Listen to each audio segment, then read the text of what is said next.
Hey everyone, I'm Monica Clavijo, and welcome back to another episode of the Bear Experiment podcast. Today I'm joined by Amber Lundeen, known as the Shape Shifter. Amber's journey is very profound. She experienced a spontaneous Kundalini awakening that turned her world upside down, leading her to deep healing, shadow work, and powerful spiritual gifts. As a child, Amber was placed in the GATE program, which is a government developed system that tested children with special abilities and neurodivergence, also including autism.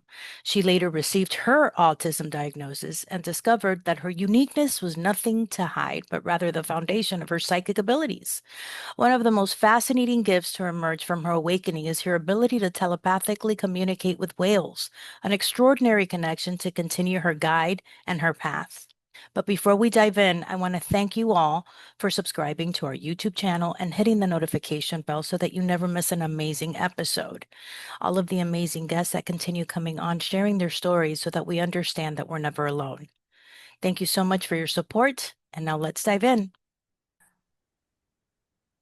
All righty. And we are recording, Amber.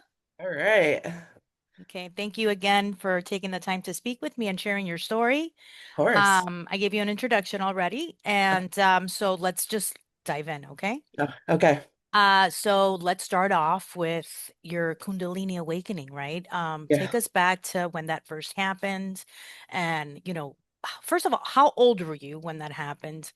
What was the initial feeling that you had while you were experiencing this Kundalini awakening that so many people talk about this and they talk how profound this is and intense and that it really shakes the shit out of your world, right? Yeah. And that it's life changing forever after, right? Yes. So talk to us, share that part with us. So I was 34. It was 6 years ago, and it was actually April 8th, 20, no, yeah, 2019, April 8th, 2019. I remember the day. It was very abrupt. And it felt like, initially, it felt like somebody had opened my skull and put somebody else's brain in my body. And it was like my body and my mind didn't match anymore. And the energy running through my body was so intense. And I just didn't know. I knew a little bit about like Kundalini and spirituality. I've been practicing spirituality for a long time, but when it happens, it's like there's nothing that can really prepare you for it, you know? You talk about this extraordinary pain in your stomach area that you were Yeah, experiencing, that it was unlike anything that you've ever experienced before. yeah. It's that bad. It was like there was this fire in my sacral area, and it was so intense, and it hurt because it brought up so many emotions. It wasn't like a physical pain, it was uncomfortable because it was so intense, but it was like this all-encompassing kind of pain where it was just like emotional, mental anguish kind of thing. It was really intense, yeah. So why don't you explain what a Kundalini awakening means? Okay. So it is from my understanding, I'm Mhm. still learning, is it's like when so we have 33 vertebrae in our back, and at the bottom of our vertebrae, in our tailbone area, is an energy that kind of lays dormant. And when something triggers it to awaken, it's like this energy rises up our spine. But as it rises up our spine, it affects our whole body because it's our nervous system. It really is going through our nervous system. So, and how it awakens, it varies from person to person. I mean, Is it there's, normally something like catastrophic or traumatic that is happening in your life that triggers it? I would say in the West, yes. Okay. In India and in the East, it's more brought on by meditation and working with somebody like a guru. Right. So it can be very gentle and purposeful. But here in the West, we don't really have that. At all. We don't have, yeah, It's we don't have right. that foundation. I was having a great conversation with a psychic medium on a previous podcast, and that's what we were talking about. It was, the rat race that we live in Western culture. We Yeah, have no time for ourselves. We have no time to be able to really understand ourselves on a spiritual level because we're always on go, go, go, go, yeah, go, right? And yes. that can't be good. That's not good. That's why there's so many unhappy people taking medication, right? Hmm. It's Yeah, there's too much connection. It's too many people, unhappy when you speak to them, right. and it's because of that. Exactly. I agree. And it's like once we slow down, especially if we start meditating, it really will awaken things, even if it's not a full-blown Kundalini awakening, it will still awaken. I had been meditating for years before this. Hmm. And so I was not there. I don't think that there was anything that could have prepared me for it, you know? With if you're comfortable with sharing, Yeah, I know that you've shared it on some of your content. That can you share what happened to you that kind of increased the explosion of this Kundalini happening in your time at 34? sure. So I started talking to this dude. And We've all been there, sister. We've yeah, all been there. started talking to this guy. It was literally over Facebook Messenger. And we had known each other, we were friends, but we started talking and started connecting more deeply. And we had a mutual friend who had passed away. And I was pretty close to this person. And when they passed away, this dude, and I were talking about it, and we were he was consoling me, because I was very upset. And I think in that vulnerability of grieving and his energy, and something really intense happened, and we both felt it. We were like, we were like talking intimately, we'll say. And it was like something happened in a moment, and we both like left. We left this earth and Hmm. we went into like another dimension. I've heard people say it's like the 15th dimension or something like that. I don't know, but we were not here. And we were together, and it was like we merged. We merged, and it was like this temporary merge of two souls. And then and I know that's what sparked my awakening. So let me let Um, but let me understand. So yeah, you guys are having a conversation, a very intense conversation yeah, over the telephone, and both of you experience this leap of energy where you both reconnect, yeah, right? In other form. Let's say that, right? In another yes, form. And both of you felt that level of connection. yeah. Was And it we were was both. it spontaneous? Was it It was long? spontaneous, Yeah. yeah. And then it kind of ended ish.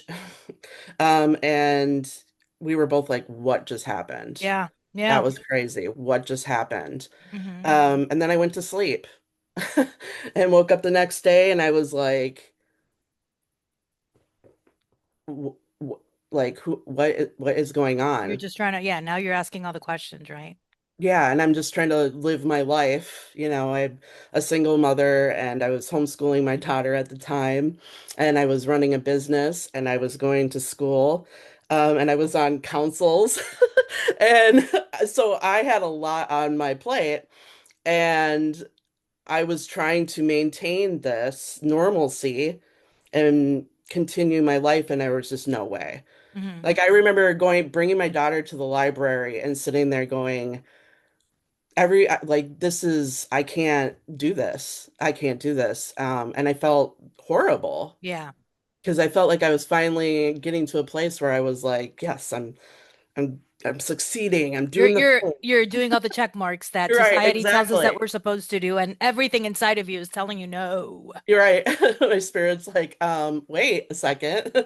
So that was intense. And that part lasted for a while. I would say at least at least 4 to 5 months of just like very intense feeling the Kundalini part of just it ripping through my life. I had to quit everything. I had to quit school. I ended up going back the next semester, but I sent my daughter to New York for a month to stay with her dad so I could go to Mount Shasta because I was like, I don't know what to do with myself. Mount Shasta seems like the place to go because it's the root chakra of the earth. I need some grounding. So I went to Where, Mount Shasta. how long did you visit there for? I was there for a week and it was just me. I was just camping in the wilderness. Girl. I know. I mean, I have done a lot of camping and like some wilderness like survival stuff before. Hmm. So, but I didn't care. Like I literally it was like I wasn't afraid of anything at that It was point. just something higher than you calling to you at that point. Yeah, and it was like I was like I at that point it was like I nothing I wasn't afraid of anything other than the energy that was going on inside of me. That was Hmm. the scariest thing. And so Mount Shasta was a trip, boy. And that just didn't really help my limerence with this person. Yeah.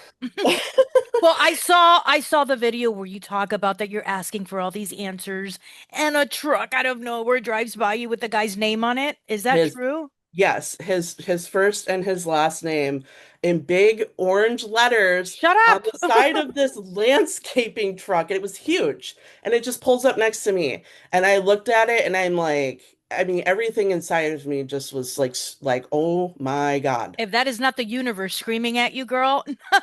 I didn't know what to do. I pulled into a parking lot and just like broke down. Sure. And yeah, and that was interesting too because then I woke up a few hours later in my tent. My car was there, but I lost time. Track of time.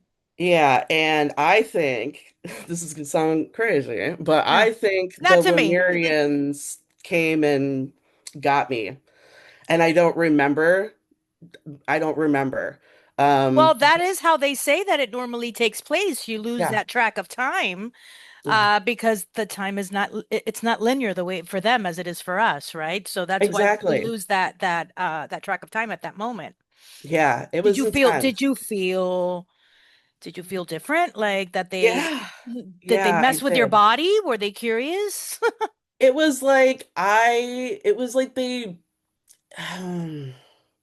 it was like all of a sudden I started getting all of these downloads about things that I had no previous knowledge of. And I was like, how do I know this? I don't even know how I know this. So it was almost like between the Kundalini awakening and the Lemurian encounter, this energy was awakened inside of me. And what I think is it's like my past lives, like all the things I've learned in my past lives. All And that kind it, of merged into one. yes, like I've been doing this work for lifetimes and Mm-hmm. it just sits inside of us until it awakens. And then it's like we remember all of the things we learned in our past lives. So that was nice because I felt like caught up really quick. Yeah. Um, Well, this is what do you follow the teachings of Bashar with Gerald Anka? yep. Yes. So I just watched a video, believe it or not, last night. I couldn't sleep. And I'm watching a video where he is sharing that exactly what you are explaining right now that took place with you is what we call in society reincarnation. In essence, Yes. we're living different lives in different timelines. Yes. And at some point or another, we merge them together. And that's where we come up with that, like, hey, I've been here before. Why am Yeah. I so familiarized with this country that I've never visited? But you have. Right. Maybe you lived there at one point, right? Maybe you died there Exactly. at one point in a previous life. Yes, I agree with that. And it's very interesting because when I had my awakening, it was like I saw myself die 1,000 deaths. It was like in an instant. And it took away my fear of death completely That's because great. I just witnessed and felt myself die that many times, like Yeah. physically. That I don't fear death anymore, which is nice also. Of course. Yeah. But so yeah, it was and then I started working with Toth. I know that's not how you say his name. But that's what I call him. So who's T that? Thoth. He's the Egyptian god of uh he's the Egyptian god of writing, and he's a scribe, and he was a teacher. Hermes is also him. Mercury also. It's like an archetype, you know. Okay. And he just showed up and was like, "Hey, let's do this." And I'm like, "Wow, you're literally standing in my room. Okay, this is So not you're weird s- at all." so you're seeing an actual physical presence, or is it an energy that you are speaking to at that moment in your head? Yeah, it was like my third eye. It was like I could see him, But but if I walk in, I can't see but him. you could, yeah, you Gotcha. wouldn't probably necessarily. There were other people though who were like, I can sense him around you. Mm-hmm. Um, but yeah, it wasn't like he was physically standing here. It was like he was here and I could see him, but it was like through my third eye. Um, Do you feel that once you experienced the soul connection with the dude and then you went out to the mountains, that was like that final straw where it finally activated the Kundalini awakening? If you wouldn't have done that, it wouldn't have happened? I don't know. That's a good question. Mm-hmm. I Because you feel like, literally are putting yourself now in a position where you're saying, whatever's meant to happen, I'm here. Let's go. right. Let's run with it, right? Like you're giving Yes. them the okay. Yes, I am. And it was like I just I don't know. I just knew that I had to do it. So it wasn't, if I didn't do it, I don't know what would have happened. Mm-hmm. If I didn't go to Mount Shasta. I also went to the Redwoods after that too. And I feel like I don't know. That's a good question. Yeah. No, because I feel that I have a 15-year-old daughter and I've had two experiences where I have kind of like that out of body experience, right? Where I can say I completely lost track of time. And the second one that happened for me was during the birth of my daughter. Hmm. In the delivery room, I had a room full of people. Everybody was in there, right? And as soon as I wasn't expecting for her to come out as fast as she did. So, and I was a first time mother. And as soon as they put her on top of me and we made eye contact with each other, everything went to black around me. It was just me looking into a soul. It Yeah. wasn't even eyes. I can't, I tell you this and I get goosebumps because Yeah. I completely lost track of time. And then I see the video afterwards and everybody's kissing me and congratulating me. My mother's hugging me. I don't recall any of that. I wasn't there at that moment. It was like her and I connected again. And it was Yeah. like, okay, we're back together. Okay, I'm Yes. back. Yeah. All right, we're gonna do this one more time together. Let's see if we can get it right this time, you know? Yes. I actually I do know exactly what you mean. I have a Yes. 12-year-old daughter, and it was But very similar. but right. So then it's like I wonder, that's why I ask you, I wonder that if I would have continued to profoundly seek and search after that soulful experience that I had at that moment, if I would have continued to evolve spiritually at that point, but I didn't, right? Right.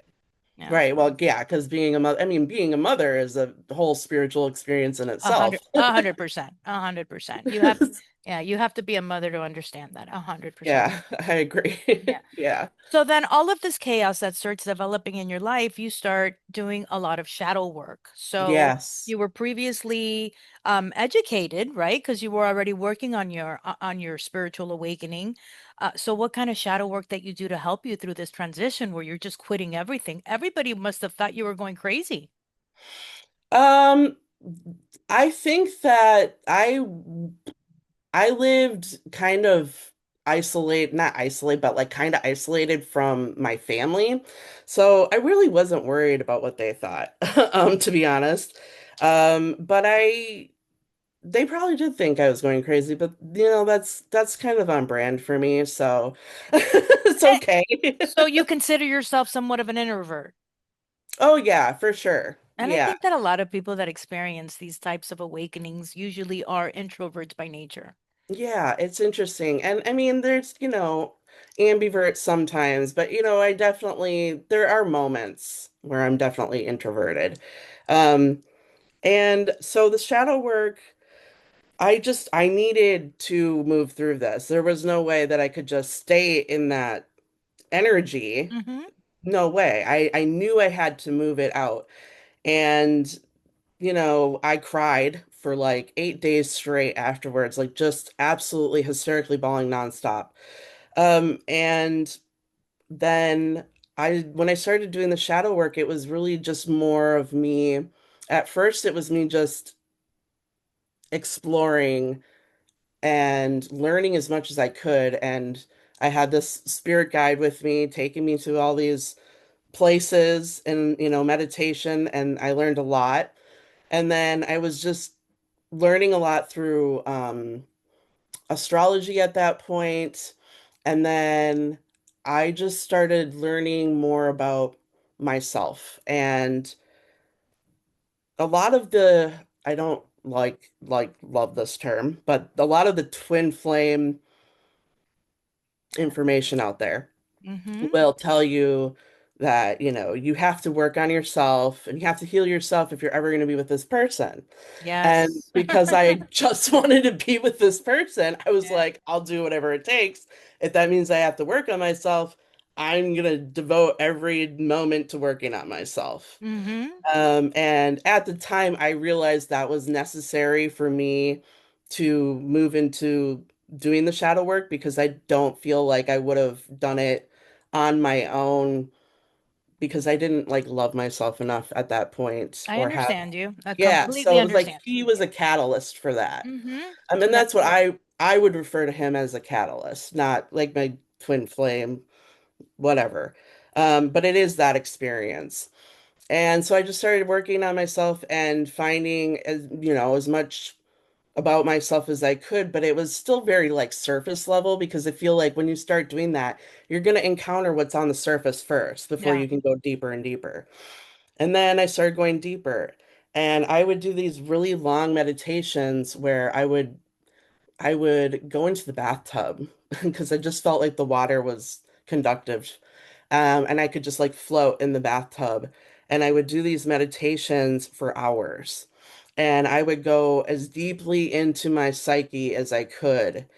And I would find something, some conditioning, some limiting belief, and I would pull it up and out.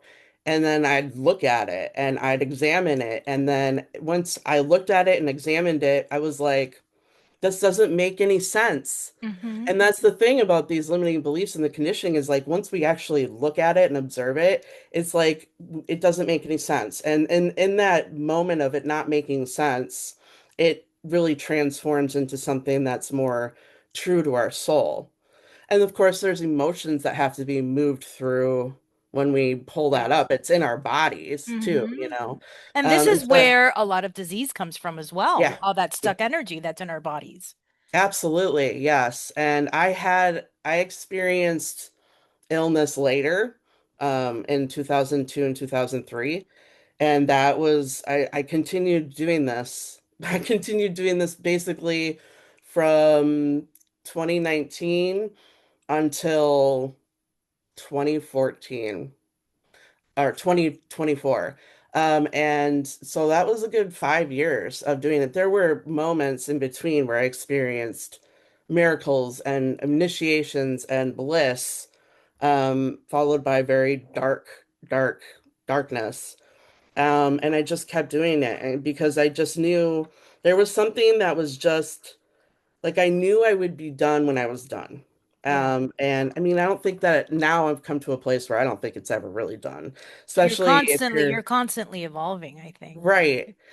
And if you're choosing this path of being a mystic, like the shadow work is going to be continuous because once you get through a lot of that deep inner stuff within yourself, then you get to start working on ancestral stuff and collective stuff, you know. And luckily I love it, so Yeah. I'm here. I'm game for it. Well, isn't that usually the way that it works out also? It's you will innately find a passion Yeah. for seeking this information at that point. You will not stop until you reach those answers that you are seeking. Yeah. And I don't think I still feel like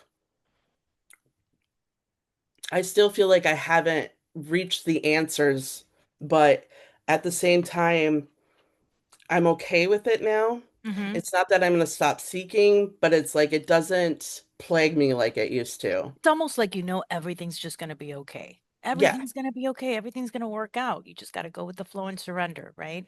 Yes, Let me ask exactly. you when you talk about during your meditation, because this is something that I'm working on implementing myself for my spiritual awakening that I'm working on as well. um Water and the power of water, right? Yeah. And I don't go much to the beach, but what I've sensed is in the shower when I'm taking a bath, right? When I'm in there, I sense that there's something in there with me. There's some kind of energy in there with me, and that is where I find myself doing my prayers now, and Yeah. where I'm thanking the universe and thanking God, and just being grateful. And I try to get into that state of gratefulness at that moment because I feel a stronger energy around me around water. And Yeah. you are very much connected to water. Now you're explaining to me with your meditation, but also with your communication to orcas, which we're definitely going to get into that. Is there an affinity that you've always had to water since you were a young girl? Yeah, I would say definitely. I grew up in Minnesota, Hmm. so land of 10,000 lakes. There's a lake everywhere. Yeah. So I was always around water.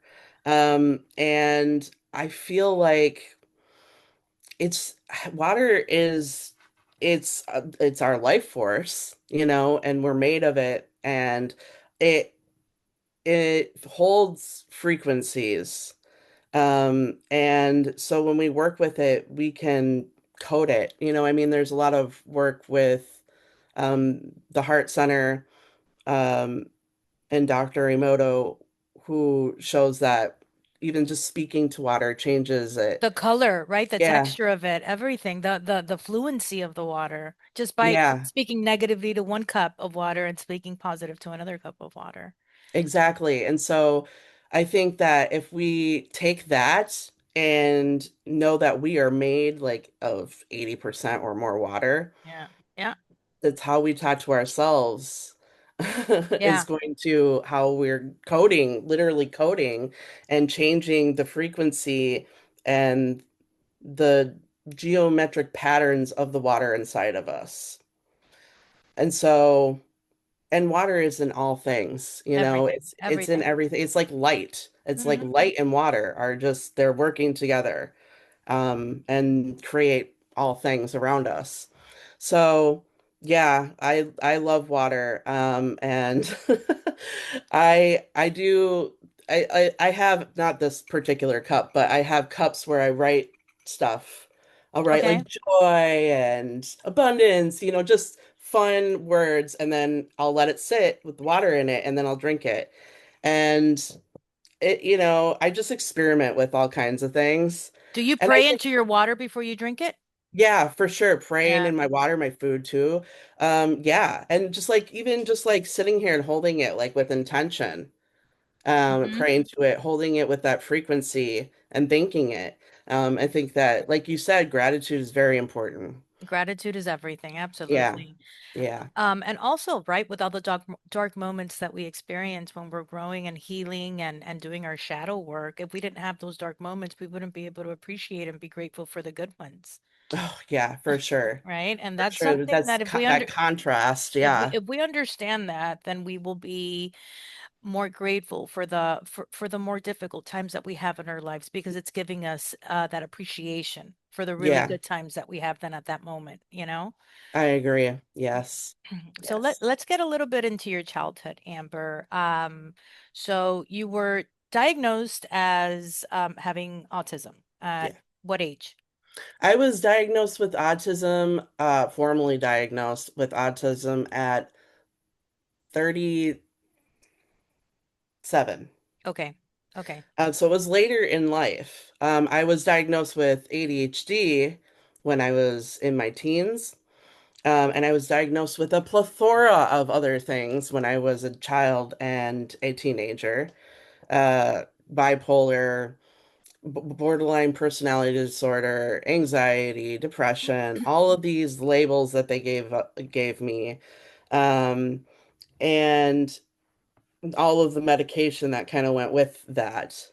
Um, and it was not a great experience. I mean, Yeah. and I think that I don't know, I think at the time when I grew up, they weren't really diagnosing women with autism. It was No, it was more boys. of a boy thing, correct? Yeah. Yeah. And so because it presents so much differently oftentimes with women than it does with men, it's more introverted. It's a more internalized thing. Same with ADHD Well, because not I was every just gonna say yeah. there's a lot of confusion Yep. with the diagnosis of ADHD and autism because there's so many similarities in that, and they can differ from male to female very Yes. drastically also because of our biological composition. Right. And it's like for girls, it oftentimes it's the hyperactivity part is inside of us. It's our minds are hyperactive. It's not our bodies and moving through the world. Gotcha. Like if you would have looked at me as a child, you wouldn't think I was hyperactive, But but I it definitely was all you were was. carrying inside of you. It was definitely hyperactive. It was, yeah, it was just all inside of me. Well, that's probably all that stuck energy that you had inside of you too, Yeah, yeah, and right? just not even fully here. I've never actually been fully like physical. I've always been one foot here and one foot in the spirit world. And I've just I feel like since the moment I was born, I've existed in two places. Like I know that I exist in two different places. Did you at an early age have any type of psychic abilities that you can share? That now Um, you can, like, in retrospect, look back and say, like, this is definitely something that I was seeing and I just didn't know how to explain it. oh yeah, tons of stuff. I could always sense energy for sure. And it I didn't I would always I could astral project even as a child, like a very young child. I remember astral projecting and I just thought that everyone else did it too. I didn't know that it was just something that that I did. And yeah, I think there were a lot of beings around me when I was a child. What is astral projecting exactly? So for me, astral projecting is like it's not that I leave my body. It's that my body's here, but my spirit is somewhere else. Mhm. It's in the ether is what I would call it. Um and the ether has so many different flavors to it, dimensions and energies, and there's it's like an endless place that you can explore. And to me, that was really fun because I didn't particularly like being in the physical world. I was autistic. Being autistic in this world is really difficult. So trying to find a way to escape that, that's what I did. I escaped it by astral projecting. So how is astral projecting different from remote viewing? I would say re astral projecting was for me was I was intentionally, it was my choice of where I wanted to go, what I wanted to do, and who I wanted to encounter kind of thing. It was like my imagination, and I could just make worlds with my imagination and literally feel like I was living it. And of course, I would meet people and stuff there, but for remote viewing, it was more like, it was more.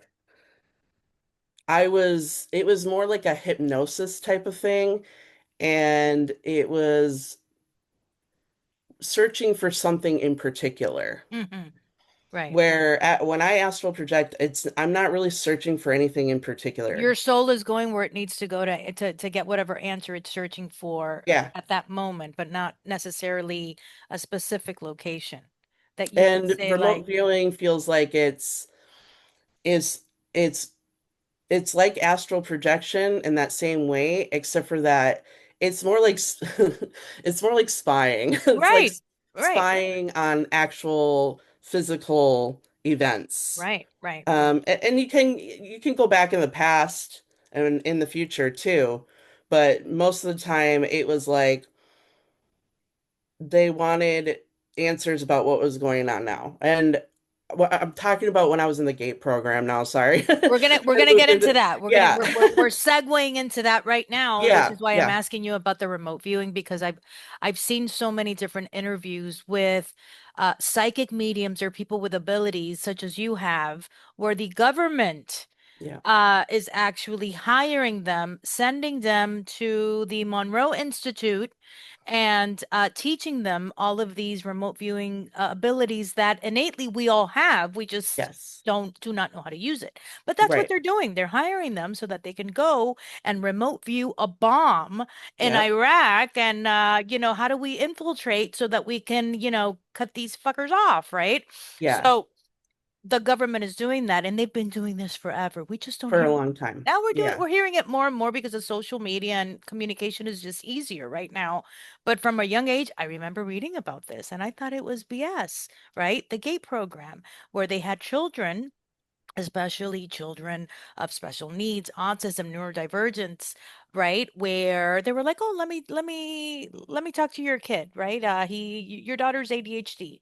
Oh, yeah, we're just gonna help her out." And they're doing everything but helping you out. They're just testing you right now. You're just right. They're Yeah. just testing all of these different capabilities that they're trying to see how does it work differently with you and how to apply this then to somebody that we're going to hire for the government. So, what was your experience like when they bring you in? How old are you? What do they tell your parents? They didn't tell my parents. Oh, My parents didn't know anything about it. And I think that was part of why they kind of picked me. I wouldn't say picked me, but that um they brought me further in is because my parents weren't going to ask questions. mm-hmm. You know, Gotcha. yeah. So it started when I was in second grade. I was 8, and it I was really good at math. And I could do math in my head. I didn't have to write it down or anything. And I just remember them coming into my classroom and asking me to do these math questions that they had. And I just did it. And they're like, you don't, can you show your work? And I'm like, I can't show my work. I didn't know how to show my work. I was like, I could just do it in my head. And that was the easiest way for me to do it. And then it went from that to, um, th they do like these their hearing tests. They put the headphones on you and you hear Yes. different frequencies and you raise your hand. Yes. Okay, but they're doing that a lot. I didn't have any hearing problems, although I am, very sensitive to audio because I'm autistic. And it was just constant, and they had me doing like these weird puzzles and stuff. And I think it was more to see like my aptitude for pattern recognition. Right. And then I started going to these private violin classes. That's where they were pulling me out of class, was for these private violin classes. And then it became, Did you learn how to play the violin? no, I never played the violin. Um, That was the and excuse. yeah, exactly. It was weird. And I was just a kid. I didn't know what was going on. I was just like, oh, okay, where are we going? What's happening here? And it progressively became more intense where we would leave the school and go to another place.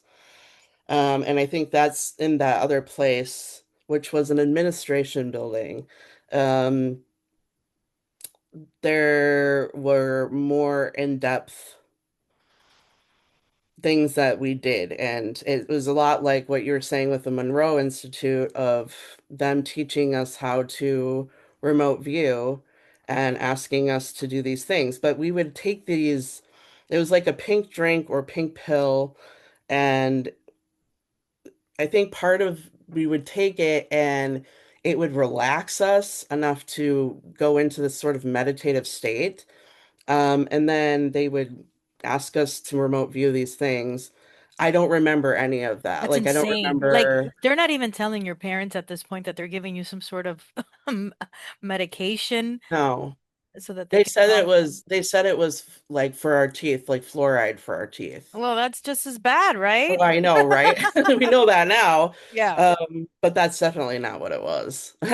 And I don't remember any of the like the remote viewing parts at that time. Do you think that they like zap your brain somehow so that you don't remember any of it?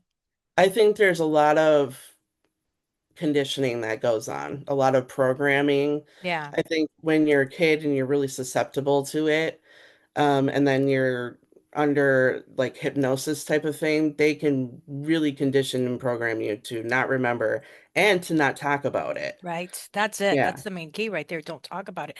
Have you seen any of the episodes of the telepathy tapes that they have with the I autistic children? I've listened to all of them, yeah. Fascinating. And Yeah. that's what, I speak to a lot, like I said, a lot of psychics because I have a big interest in this subject myself. And a lot of children with special needs and autism, it's because what was happening with you, you're already connected Yeah. on another level to that ether that, that we are we're the ones that are socially more programmed to be living in the third dimension, how we Right. are now, but you're not. You've been seeing that. So then you're odd, you're weird, right? Oh, let me label you. She's autistic. No, you're probably ahead of the game here, is what you are. Yeah. We just have to teach you now how can which we can dive into this all day about schizophrenia then, right? Like how do we learn how to live in the third dimension and then also be able to skip into the fourth and the fifth and the sixth without losing concept of where we're still at on a human level, right? Right. Which is Yeah. what happens with a lot of people that have, mental disorders, right? Yeah. Or that they're diagnosed with mental disorders. I remember living in South Beach and there was this lady who was walking around Lincoln Road all day long and she was like special ops forces, she was always talking to herself and if you hear it was like that movie A Beautiful Mind Yep. with Russell Crowe where in his head he's talking to the enemy and the government hired him and you listen to this lady and you think she's batshit crazy but then you're like where's she getting all this information from because she sounds like she knows what she's talking about here, right? So Yeah. how do we classify that? Is that a mental disorder that she has or is she really just way connected to the other side at this point? Right. And that's my father. I often relate him to A Beautiful Mind. That was Okay. yeah. So I feel like because of that, I was already kind of flagged, because of him and his experience. Um, You're saying with your school or just in general as a soul here, where it's like a genetic link that you have to your father? yeah, probably both. Yeah. I think probably both. Mm-hmm. And I think it's hard to say because he was I think people who have schizophrenia are like they're tortured. They're being tortured by these energies. It's not a good experience for them. I mean, could they even be talking to like demons and spirits at that point that they just Yeah. can't shut them off in their head? Yeah, I think that they're very open to a lot, and if they don't have the foundation to protect themselves and their abilities, that's what's going to happen. Yeah. I was obviously protected by something, whatever it was, because I didn't ever experience that level of Psychosis. disturbance. Yeah. Yeah. I The, mean, the I did later, but that was more like medication induced. I think that this is like later in my 20s or in my early 20s, but yeah, that was more medication induced. And it was brief. But other than that, and that was really when they everything was shut down. Like I couldn't do any of my psychic abilities. They were, What kinds of medication did they give you? Like SSRIs, anti-anxiety medications at a young age? yeah, I was 14, and that's pretty much when it stopped. So And you they, felt that through taking the SSRI pills that they were giving you, it completely blocked you off? yeah, it did, and it made me very suicidal, very suicidal. That's interesting. And isn't it supposed to be the opposite, what you're Right, supposed to be feeling when you're on them? exactly. And they would give me one, and it obviously wouldn't work. And then they give me another, and then they give me another. And I really feel like they were using me kind of as a guinea pig for all of these new drugs that were coming out. Mm-hmm. Um, because it was right around the time when a lot of new antidepressants were Correct. Correct. hitting the stage, and they're Hmm. like, well, let's just let's just try them out on this on these. I'm obviously not the only one. There's a lot of us. But that And that is the way that it works, right? Yeah. yeah, and I think that part of it is like it it shuts your connection to spirit off, Mm-hmm. and it makes you feel crazy. And then they can use that, oh, she's just crazy, as an excuse of, you know, why, like when we have our psychic abilities and stuff. It's, yeah, I feel like it was all very systematic.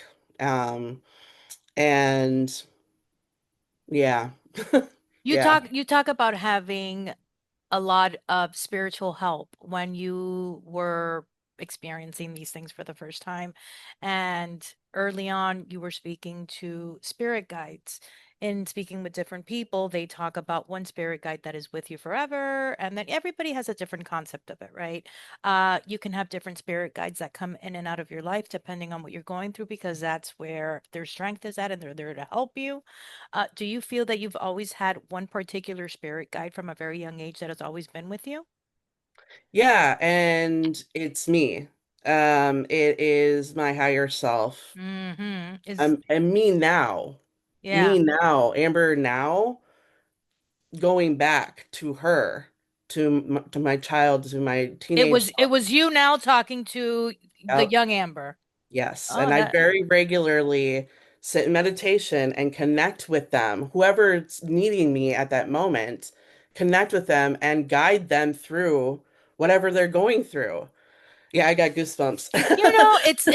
I love that because part of healing and shadow work is talking to that inner child, right? That Yeah. we all have, and traumas that we've experienced, and that we don't talk about, or we block them out if they were really horrible.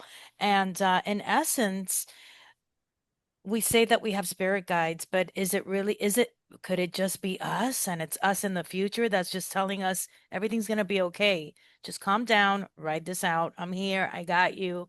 It's all going to be okay. And then today we have our future self talking to us at this stage in our lives, also letting us know it's all going to be okay. Just go with the flow, girl.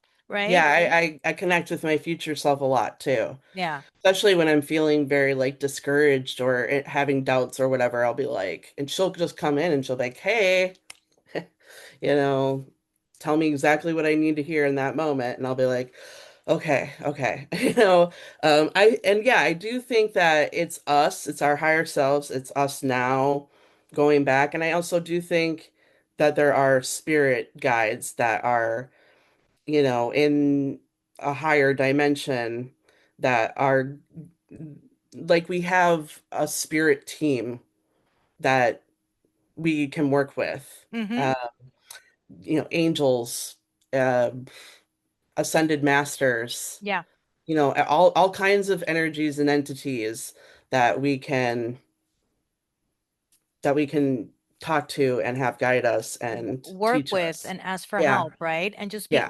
just be open to receiving the messages like you were, because I think that that's a big problem that we all have also. we're not open to receiving the messages. So we're like, oh no, I'm by myself. I can't figure it out. I'm depressed, whatever the case may be. But they've always been there. You've closed yourself off to receiving any of the answers that you're seeking through them.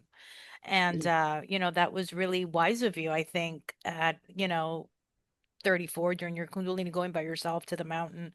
I don't know if I would have had the courage to do something like that. Uh, so then, okay, so let's talk about whales, orcas. I My love favorite that. subject. I love that. So you have a special connection on a soul level to whales, and you Yeah. sit out by the ocean and you have your special spot and you sing and they come.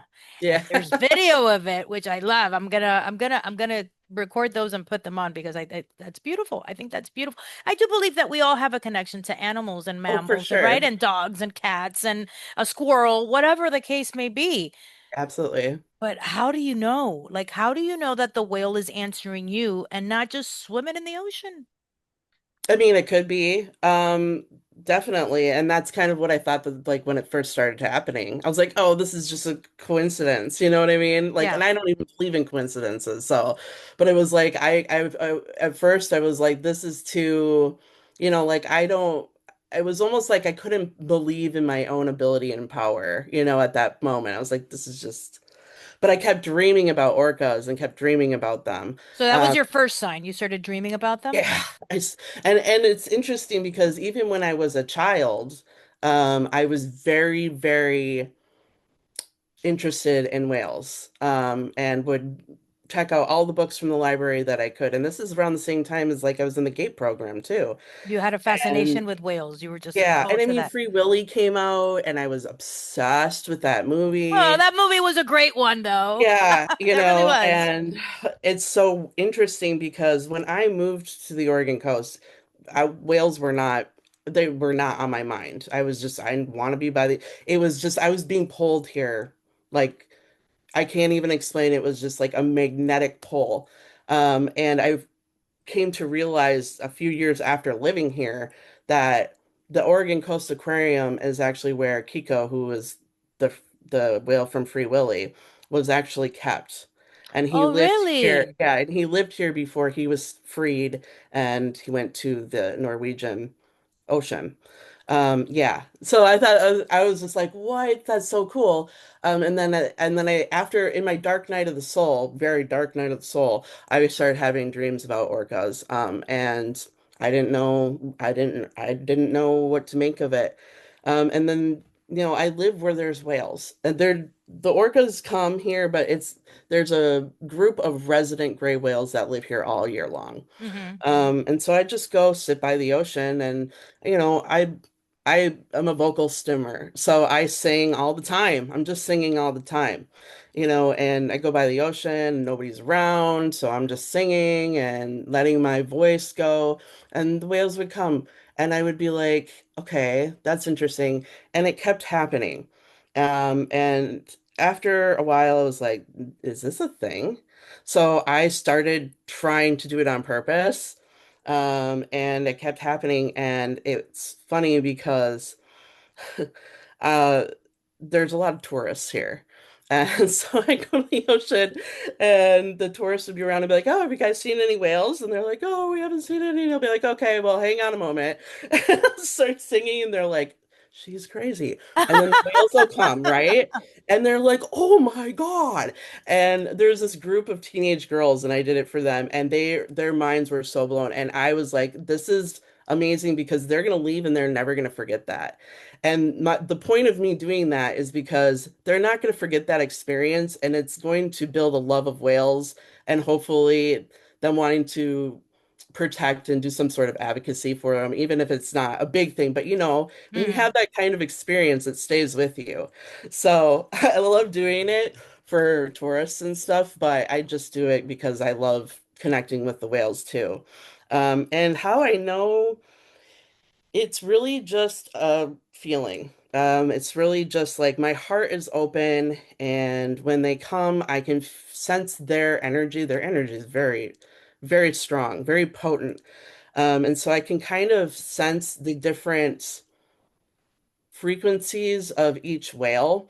There's a whale, she told me her name was Melody.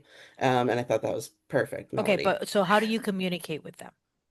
I communicate telepathically. Yeah, it's Okay. all telepathically. And they will just sometimes they'll just tell me stuff, and sometimes I'll ask them stuff, and sometimes I'll just sit in meditation and they will just communicate. Um, but the telepathy is for me, it is words, but it's also like visions. It's also like very, Imagery that you get in your mind. yeah. Hmm. And I've always been like a very I've always been able to envision things in multi-dimensional. It's hard to explain because it's like it's more than 3D in my head. Hmm. And so I think that's been interesting, especially with the orcas and stuff, because they are very, very knowledgeable. Yeah, they're so smart. Yeah. And they tell me things and I'm like I'm a human, so I have no idea what you're talking about. You're gonna have to slow down and you're gonna have to help me because Well, they would tell they've been around for so yeah, long, right? And yeah. did you see the documentary Blackfish? Yeah, I did. Oh, breaks my Yeah, heart. I Yeah. know. I saw it when my daughter was a baby, and yeah, it's really horrible. Um I but went yeah, to they I traveled to Washington yeah. to visit my stepson, and he was stationed out there, and we went to this small town called San Jose Island, I think it was called. Yeah, San And Juan Islands, yes. San Juan Yeah. Island. That was it. Yeah. Oh my God, it's something out of a movie. It reminds me of the movie Dante's Peak with Pierce Yeah. Bronson. And I remember just getting there and the ferry, and it's like the small little quaint town. And of course, we had to take the Orca tour that they have on the on the boat. Yeah. It's we saw a humpback whale and they were just all Oh, coming around us, and it really is a very emotional experience when you're watching yes. that, right? And they're just, you're supposed to stay a certain distance from them with Yeah. the boats, whatever laws that they have with that. So but yeah, they were just all around us, and they would come in the water, and they would, with their tail, and it really is, it's something that you look at and you're just like, my God, we are so insignificant compared to the beauty out there, right? Yeah. That lives that lives with us as well. So the fact that you're able to communicate with them telepathically, I think is beautiful. I love horses. Oh And yeah. there was one horse in particular, when I was doing a lot of volunteer work at a barn, where I felt that I had a connection with that horse too. Like I would just look at him and the horse would come to me, and he would always want to be around me instead of anybody else. And Aw. there's an energy exchange that Oh, for takes place, sure. and Yeah. yeah, yeah, it's beautiful. It really is. Um have they ever given you any type of advice for yourself telepathically, where they're giving you, tips and pointers on ways that you can continue to elevate your spiritual path? Yeah. And I think that was the main thing that when the orcas started coming to me and I started dreaming about them all the time. And when I really yeah, they give me a lot of information and advice and stuff that I can utilize in my own life. And I always feel like I have to kind of do it myself first and then I can share it. Um, because I have to integrate it too, you know. I mean, there's a lot of things that they've told me that I'm like, that's crazy. You know what I mean? Like, I don't even know how I'm supposed to do that, implement that, and then how am I supposed to share this? Everybody's gonna think I'm insane. But the more I do it, the more comfortable I'm getting with relating the information that they're giving me because I think it's important for other people to have it too. I don't want to keep it for myself for sure. Have they given you any information or messages for humanity that you can share with us? Um,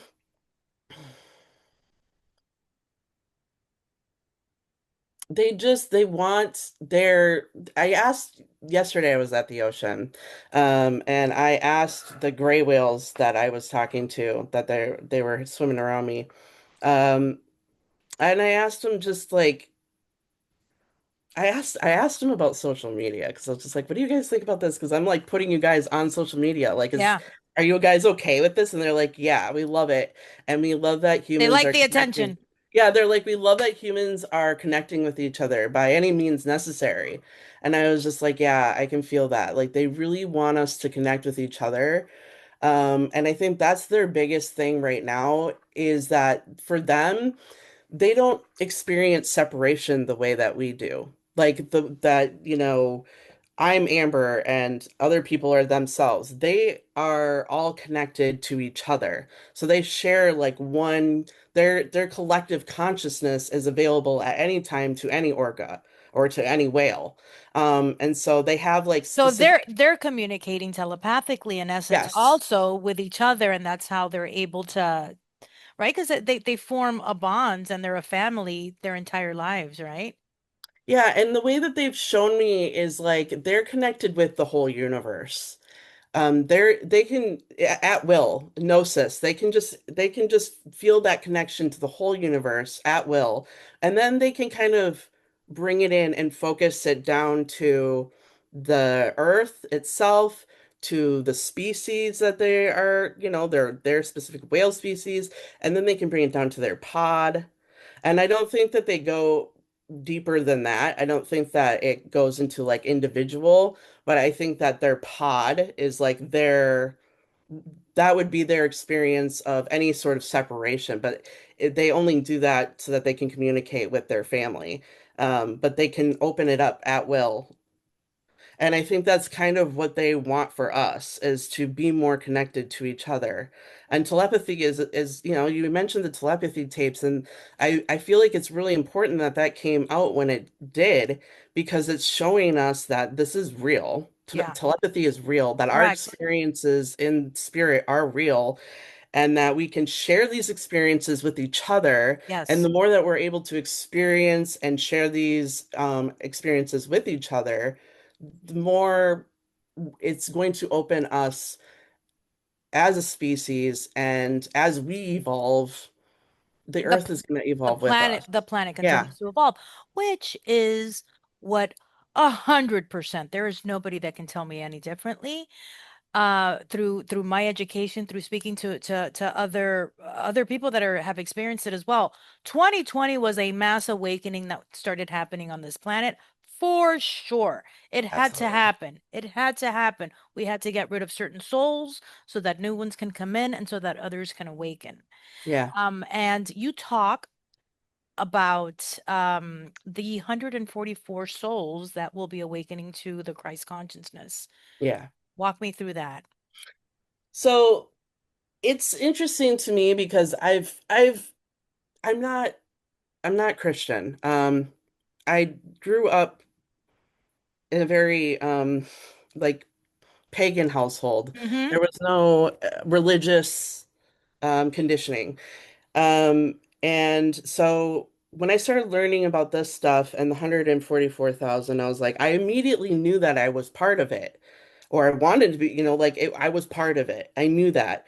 But I feel like it's not like there's only certain people, it's not like the chosen ones type of thing. It's like we're all the chosen ones. Right. It's the people who are devoted to awakening and doing the work to reveal the Christ consciousness that is in all of us that are going to be the ones. It's like the way showers. It's like 144,000 of us need to do it to tip the scales of the evolution of Earth itself. And it doesn't seem like a lot considering there's, Correct. It doesn't. No. but to reach the level of Christ's consciousness, I mean, if imagine 144,000 Jesuses walking around. That's pretty much what it is. It's like we have to be totally connected with love, totally connected with spirit, and not be completely in service to ourselves. We have to have a service to all. And it's not really about being a martyr. I try really hard on the Virgo moon. So sometimes it's like, I have to catch myself. It's not about that. It's the love of it we have for ourselves really does affect everybody. And once we have that deep love of self, it becomes inevitable that we're going to love everything and everyone around Well, us. because isn't that what it's all about? It's Yeah. innately us loving ourselves, and that's a reflection of what we're going to experience in the reality. Yes. And I think that once 144,000 people reach that point, we're going to see a major shift. And I don't even know if 100 if it has to be like I don't know. 144. Yeah. Right. And I know that's also like a frequency too. 144 is a frequency. I believe that we're already there. I do. I Yeah. believe that we're already there. We're just still kind of in that beginning stage where it's becoming people are becoming more and more comfortable talking about the subject and not caring that people will say you're crazy.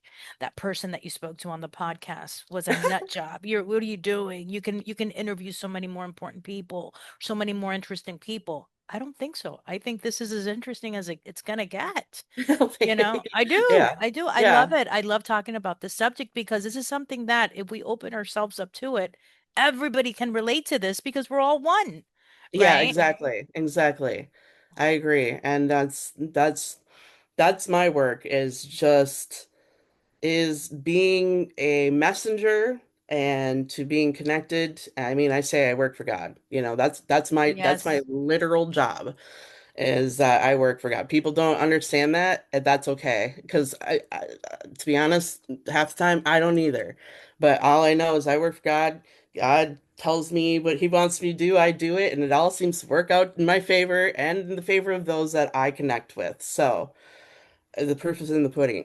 Yeah, no, listen, I think you're doing a fantastic job. You're putting Thank out you. great information out there. You too. You're sharing your authentic journey, and that's all you can do, right? And those that will resonate will, and they'll continue to follow you, and the ones that are not meant to hear your message won't. And you just Yeah. have to be okay with that. And I am. Yeah. And Yeah. I've come to that place more recently of just being okay with that completely. Exactly. Yeah. Exactly. Yeah. So in ending this amazing episode with all the great information that we spoke about, what message would you like to leave with those that may be navigating already or would like to start navigating their own awakening?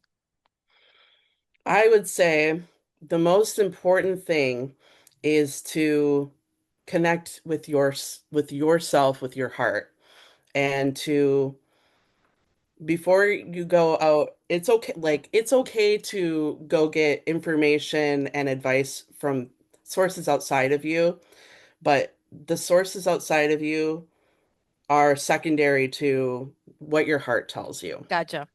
I Yeah. agreed 100%. It's that Yeah. intuition, right? Intuition. Yeah, and Yeah. building that intuition, it's like a muscle Mm-hmm. and trusting it. And it's Trusting it. it's hard at first, but if you allow spirit to show you and you're open to being shown, your mind will be blown. Yeah. Listen, The I've synchronicities will be amazing and reality shifting and paradigm shattering.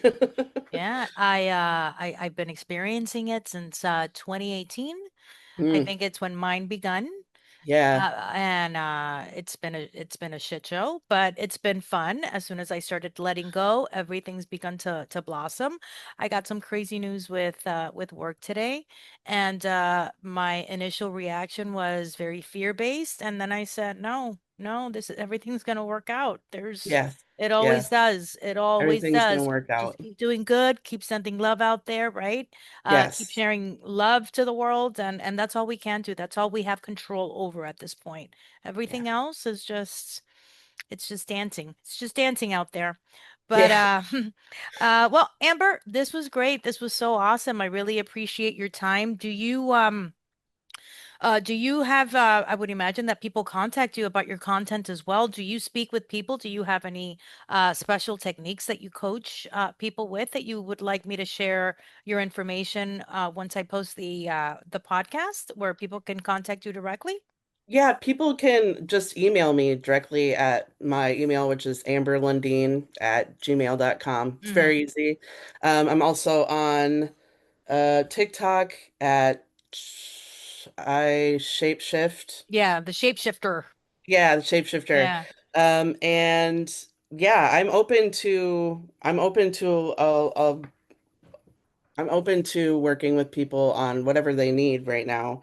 And I have been working with some people on different things. So it's really individualized, we'll On a say. case by case basis. Yeah, Absolutely. a lot of Absolutely. neurodivergent people too, and I love that. Yeah. So yeah, so if anybody wants to contact me, that's how they would do that. Yeah. Okay, well, I'll be sure to add all of the contact information for you on the comment section once I post the episode.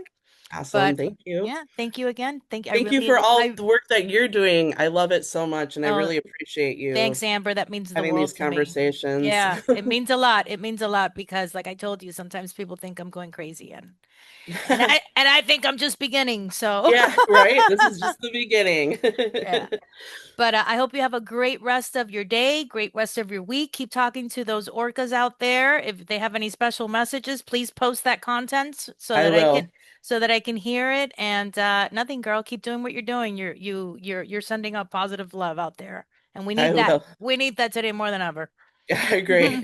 Thank you so right, honey. much. Take care. Bye-bye. Bye.